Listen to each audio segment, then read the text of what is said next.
को नमस्कार। आशा है कि आप सभी अच्छा कर रहे हैं। पहले अध्याय में आपने लोकतांत्रिक क्रांतियों के बारे में जाना था, जिन्होंने यूरोप में लोकतांत्रिक सरकारें बनाई।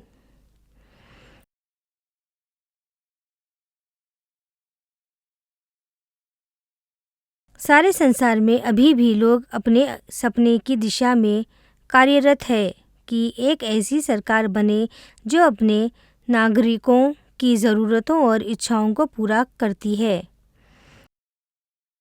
यह सरकार सभी को स्वच्छंद रूप से और समान रूप से सम्मिलित होने की अनुमति देगी और ऐसा जहां प्रदान करेगी जहां सभी प्रकार के लोगों का सम्मान हो।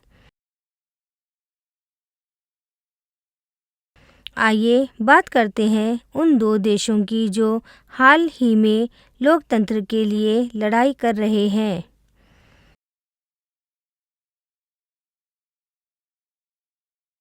वे हैं लिबिया और म्यांमार।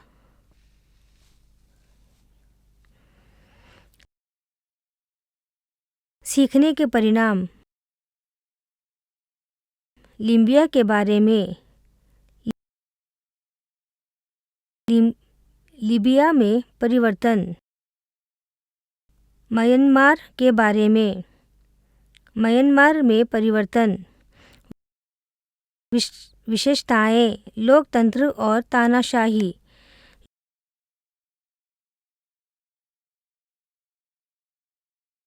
लोकतंत्र का अभियान।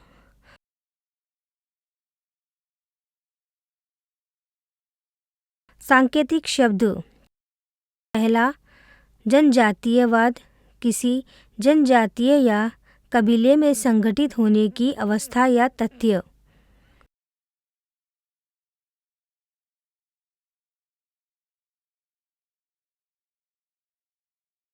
दूसरा, राजशाही, एक राजनीतिक प्रणाली जिसमें सर्वोच्च अधिकार एक राजा या रानी में निहित होता है, जो वंशानुगत रूप से अपनी स्थिति प्राप्त करता है।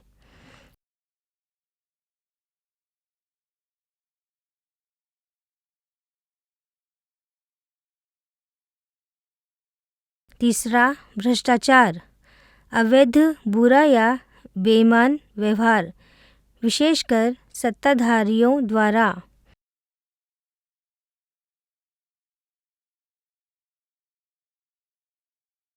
चौथा, खानाबदोशी, एक जीवन शैली जिसमें व्यक्ति एक स्थान से दूसरे स्थान पर घूमता रहता है, जैसे कि खानाबदोश लोग। पांचवा, नीलमणि, एक पारदर्शी कीमती पत्थर, आमतौर पर नीले रंग का, जो एल्यूमीनियम ऑक्साइड की एक विविधता है।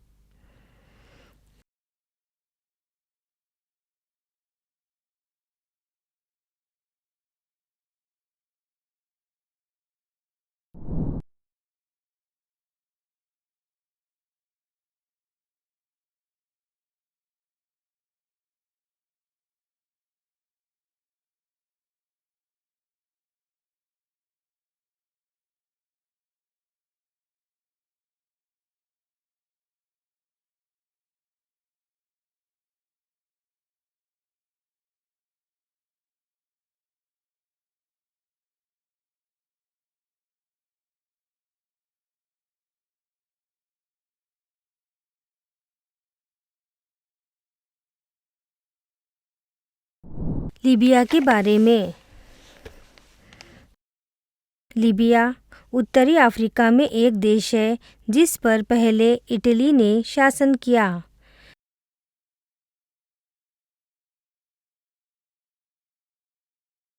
यह 1951 में स्वतंत्र हुआ, पर अभी भी एक गरीब देश है।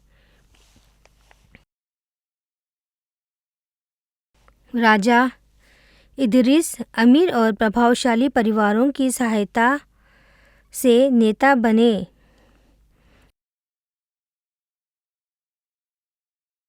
ज़्यादातर जनसंख्या से अलग-अलग जनजातियों के किसान और पशुपालक थे।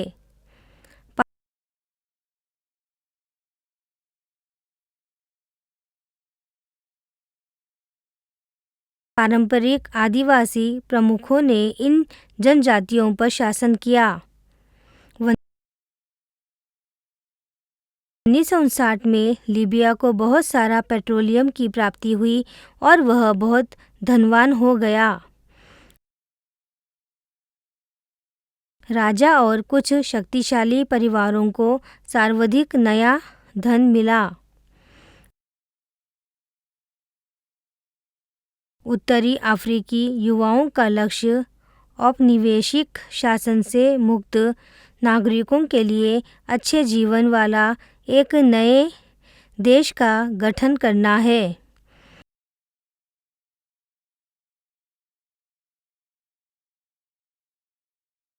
वे एकता और शांति चाहते थे, हिंसा और संघर्ष को समाप्त करना चाहते थे।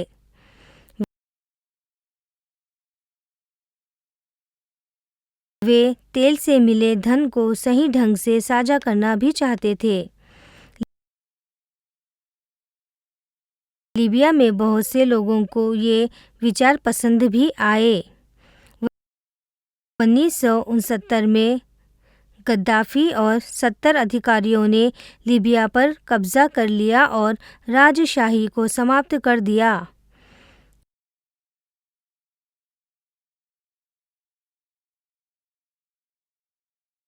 बारह सैन्य सदस्यों के नेतृत्व में फ्री ऑफिसर्स मूवमेंट ने लीबिया या नवीनीकरण करने और निष्पक्ष बनने के लिए सेना का समर्थन प्राप्त किया।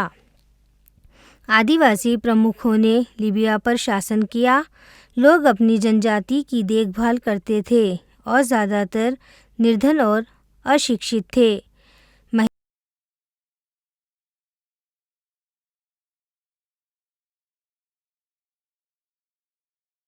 महिलाएं घूंघट ओढ़ती थी। लीबिया ने तरक्की की और तेल से मिले लाभ भूमि, शिक्षा, स्वास्थ्य सेवा और आवास साझा किया।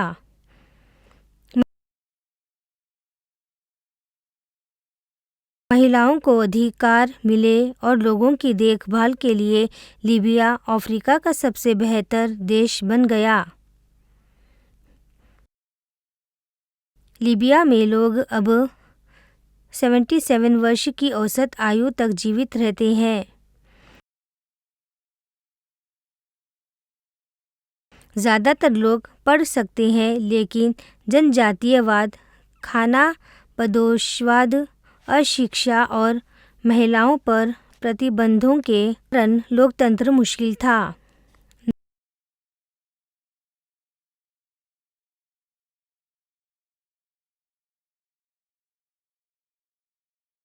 नए नेताओं ने ज़्यादा लोगों को जोड़ने के लिए परिषदें बनाई।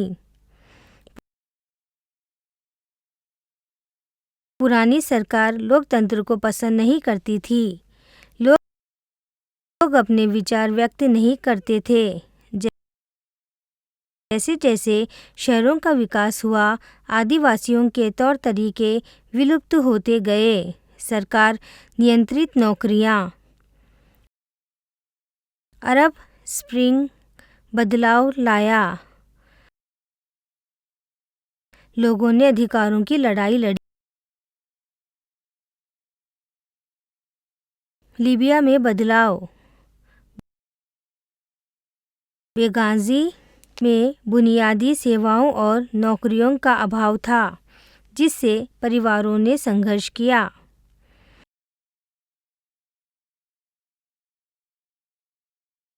लोगों ने अपने मुद्दों को ऑनलाइन पर साझा किया, लेकिन मीडिया ने उन्हें अनदेखा कर दिया।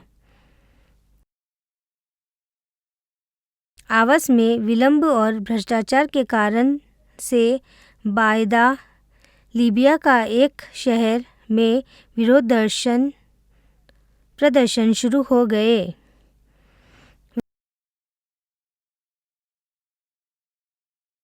वे दूसरे शहरों में फैल गए और हिंसात्मक हो गए। विद्रोहियों ने गद्दाफी की सरकार के विरुद्ध एक गठबंधन बनाया, जिससे गृह युद्ध शुरू हो गया। बलशाली देशों ने विद्रोहियों का समर्थन किया और अंततः गद्दाफी को उखाड़ फेंक दिया। लीबिया में अब लोकतांत्रिक भविष्य की उम्मीद के साथ एक नई सरकार है।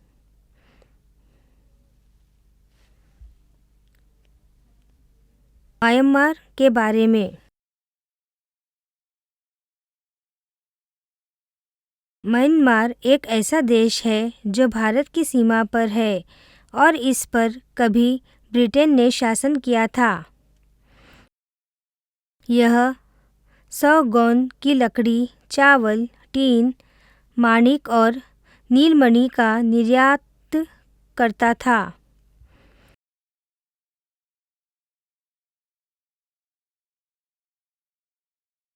स्वतंत्रता के बाद इसमें चुनाव हुए, लेकिन एक एकजुट राजनीतिक दल की कमी थी।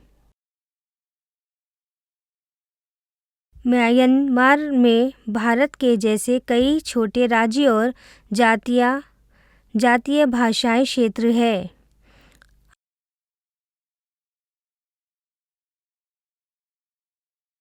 आंग सान ने देश को स्वतंत्रता दिलाई और जातीय अधिकारों और लोकतंत्र में शामिल करने के लिए एक समझौते पर बातचीत की।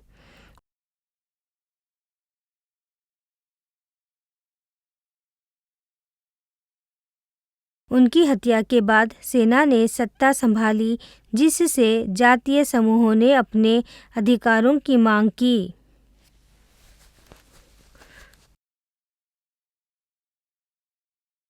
1962 में सत्ता पलट ने निर्वाचित सरकार को उखाड़ दिया और वे विन ने उद्योग का राष्ट्रीयकरण किया और मुफ्त सार्वजनिक स्वास्थ्य और शिक्षा प्रणाली की शुरुआत की।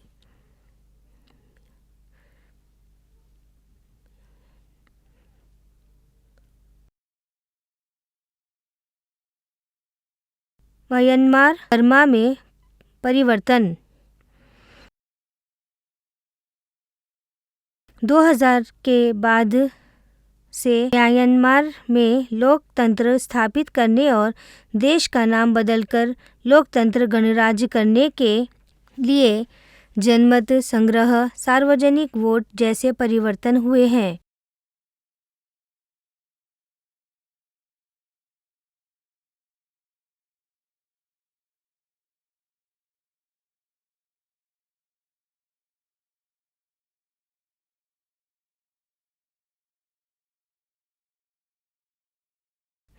हालांकि सरकार अभी भी आंशिक रूप से सैन्य नामांकन के माध्यम से बनाई जाती है। संयुक्त राष्ट्र ने 2010 के चुनाव का निरीक्षण किया, लेकिन सू की चुनाव नहीं लड़ सकी और उनकी पार्टी इसमें नहीं आ पाई।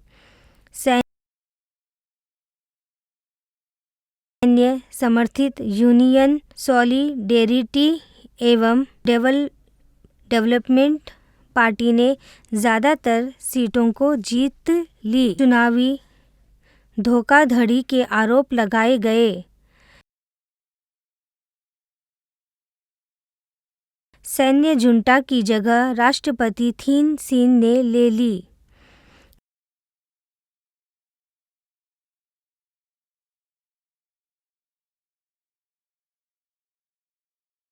ग्रामीण किसानों के भूमि अधिकारों की संरक्षण के लिए विधायी उपाय लागू हुए।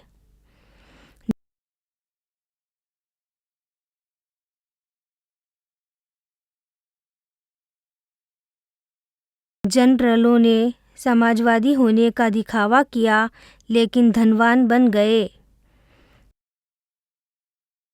विद्यार्थियों ने विरोध किया लेकिन उन्हें रोक दिया गया। आंग सान सू की ने लोकतंत्र के लिए लड़ाई की लेकिन उन्हें गिरफ्तार कर लिया गया।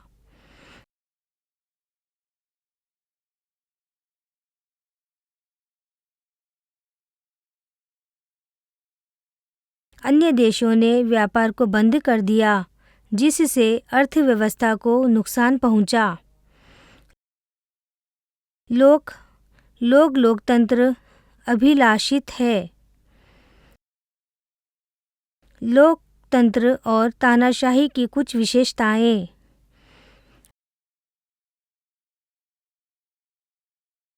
दो देशों ने लोकतंत्र की लड़ाई लड़ी लेकिन एक में नियंत्रण करने वाली सरकार थी जिसकी वजह से गरीबी आई।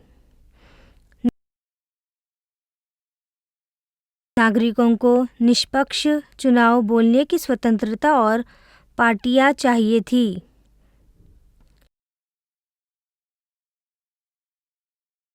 म्यांमार और लीबिया दोनों में सेना का शासन था और उन्हें राजनीतिक और जातीय विभाजन की चुनौतियों का सामना करना पड़ा।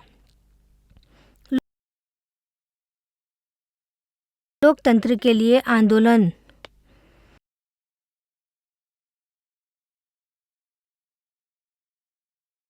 लोकतंत्र की शुरुआत इंग्लैंड से हुई और संसार भर में फैल गई। जन्म संबंधी विशेषाधिकारों को अस्वीकार करते हुए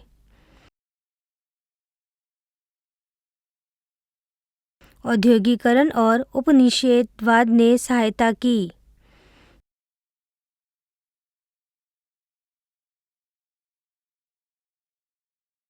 प्रत्येक देश का लोकतंत्र का अपना तंत्र है।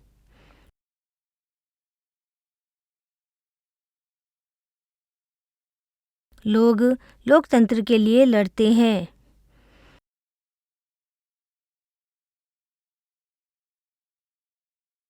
कुछ देशों में अमीरों को नीतियों को नियंत्रित करने से रोकने के लिए सर्वहारा वर्ग की तानाशाही थी।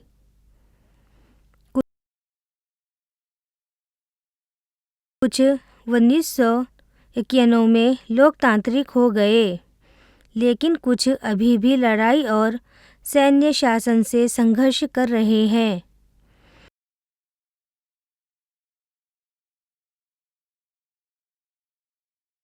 लोकतंत्र समस्याओं को हल करने का एक सही तरीका है। निष्कर्ष। लीबिया और म्यांमार दोनों को अपने लोकतांत्रिक परिवर्तनों में अवरोधों का सामना करना पड़ा है जिससे स्थिर और समावेशी शासन प्राप्त करने के लिए अंतर्राष्ट्रीय और नागरिक समाज के समर्थन की ज़रूरत होती है।